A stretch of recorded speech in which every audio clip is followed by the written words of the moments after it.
Dispatch center links communications and gets cops to the scene. Cook County says they recover upwards of 80% of the vehicles, but catch and prosecute roughly 15% of the hijackers.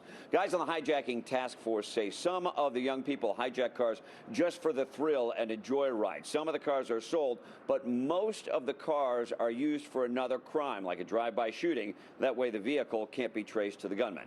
David, back to you. Mike Tobin, thank you very much. Joining us now is Fraternal Order of Police National Vice President Joe Gamaldi. Joe, good to see you.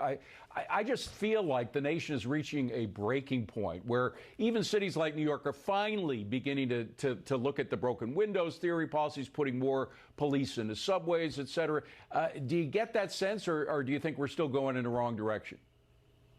Well, I still think we're going in the wrong direction because, you know, on the west side of Chicago, their murder rate rivals the most violent city in the world, Tijuana, Mexico. There's been 661 murders in Chicago this year. That's up 38% since 2019. Auto thefts are up 134%. But don't worry, folks. You know, Mayor Lightfoot's running for re-election. You know, imagine the audacity to file for re-election when you're going to go down as probably the worst mayor in Chicago's history. Yeah. And if politicians in that community really cared about their residents, what they would be doing is supporting and funding their police departments. They would be prosecuting violent criminals to the fullest extent. They'd certainly be doing away with bail reform, that failed social experiment. Right. But we're not seeing any of those things because the truth is people like Mayor Lightfoot and DA Kim Foxx, they don't give a damn about their neighborhoods. All they care about is furthering their ideology. Well, and apparently they don't care about the police because you guys are doing your job. The men and women in blue are arresting people, doing a good detective work, but then they're doing our job. But these people, these violent criminals, deserve to be in jail, not out in the street killing people. You're absolutely right. And the fact of the matter is the American police officer delivered historic crime reductions in the 2 decades prior to this crime wave.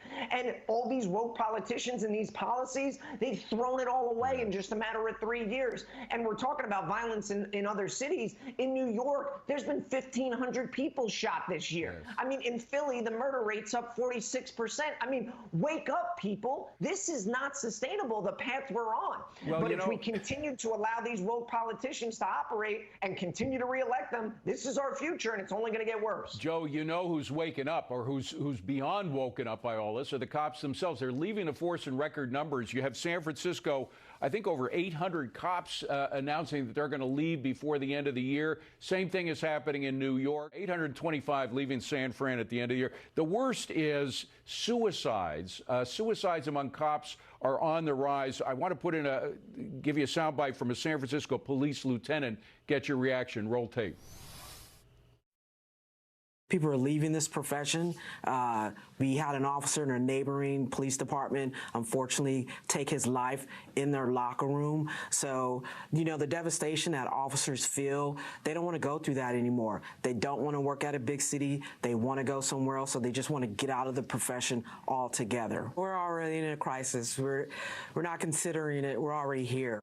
Joe, final word to you. The fact that you put your life on the line every day you go out, particularly nowadays, it was dangerous enough 20 years ago. Now it's on fire, and then you take your own life if you're so depressed by the whole situation. Do you see the suicides on the rise as well? Yeah, we absolutely. 160 police officers take their own lives this year alone. I've known 4 of them personally. It is ravaging through our profession. Retirements are through the roof. They're up 45%. Resignations are up 25%. Recruitment's in the tank. Our profession is dying. Yeah. And I can't make it clear enough to politicians and to the public. We need your support now more than ever. Joe Gamaldi, we support you, Joe. Thank you so much for being here. Appreciate it.